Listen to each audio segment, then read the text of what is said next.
In first place, the next Prime Minister of Canada, Mark Carney. কানাডার নতুন প্রধানমন্ত্রী হিসেবে নির্বাচিত হয়েছেন মার্ক কার্নি। তিনি জাস্টিন ট্রুডোর উত্তরসূরি হিসেবে জয়ী হয়েছেন। দেশটির পরবর্তী প্রধানমন্ত্রী হিসেবে নির্বাচিত হওয়ার পর মার্কিন প্রেসিডেন্ট ডোনাল্ড ট্রাম্পের বিরুদ্ধে বাণিজ্য যুদ্ধে জয়ী হওয়ার অঙ্গীকার ব্যক্ত করেন mark Carney. Donald Trump, as we know, has put, as the Prime Minister just said, unjustified tariffs on what we build, on what we sell, on how we make a living. তিনি bank of কানাডার governor ছিলেন।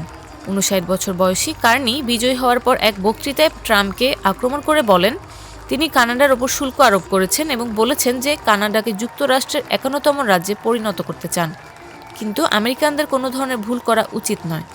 Hockey খেলায় Canada যেমন জয়ী হয়েছে, বাণিজ্য যুদ্ধেও তারা জয়ী হবে। We didn't ask for this fight, but Canadians are always ready when someone else drops the gloves. So the Americans, they should make no mistake, in trade as in hockey, Canada will win. আগামী কয়েকদিনের মধ্যেই Carney প্রধানমন্ত্রী হিসেবে শপথ নেবেন বলে আশা করা হচ্ছে এবং আগামী সাধারণ নির্বাচনে লিবারেলদের নেতৃত্ব দেবেন তিনি। কয়েক সপ্তাহ পরেই দেশটির সাধারণ নির্বাচন অনুষ্ঠিত হওয়ার কথা। প্রায় এক দশক ধরে দায়িত্ব পালনের পর গত জানুয়ারিতে প্রধানমন্ত্রীর পদ থেকে পদত্যাগের ঘোষণা দেন জাস্টিন ট্রুডো। সে সময় থেকেই দেশের নেতৃত্ব কার হাতে যাবে তা নিয়ে রীতিমতো প্রতিযোগিতা শুরু হয়। এরপর তার উত্তরাধিকার বাছাইয়ের জন্য 9 মার্চ দিন ধার্য করা হয়। অবশেষে তার স্থলাভিষিক্ত হচ্ছে কার্নি।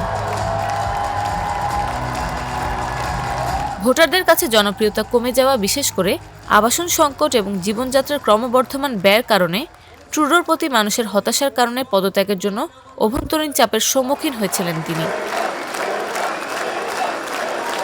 স্থানীয় সময় রোববার সন্ধ্যায় দেশটির নতুন প্রধানমন্ত্রী নির্বাচনে ভোটাভুটি অনুষ্ঠিত হয়। প্রথম ব্যালটে কার্নি 85.9% ভোট পেয়ে জয়ী হন। তিনি তার নিকটতম প্রতিদ্বন্দ্বী প্রাক্তন অর্থমন্ত্রী ক্রিস্টিয়া ফ্রিল্যান্ডকে পরাজিত করেছেন।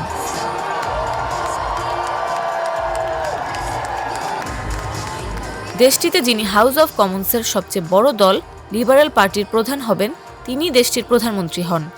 সেই হিসেবে মার্ক কার্নি নির্বাচনের আগ পর্যন্ত প্রধানমন্ত্রীর দায়িত্ব পালন করবেন বলে ধারণা করা হচ্ছে।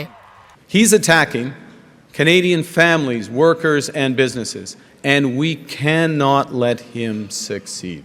রাজধানী অটোয়ায় প্রায় 1600 জন দলীয় সমর্থকদের সামনে ফলাফল ঘোষণার সময় সেখানে এক আনন্দঘন পরিবেশ তৈরি হয়।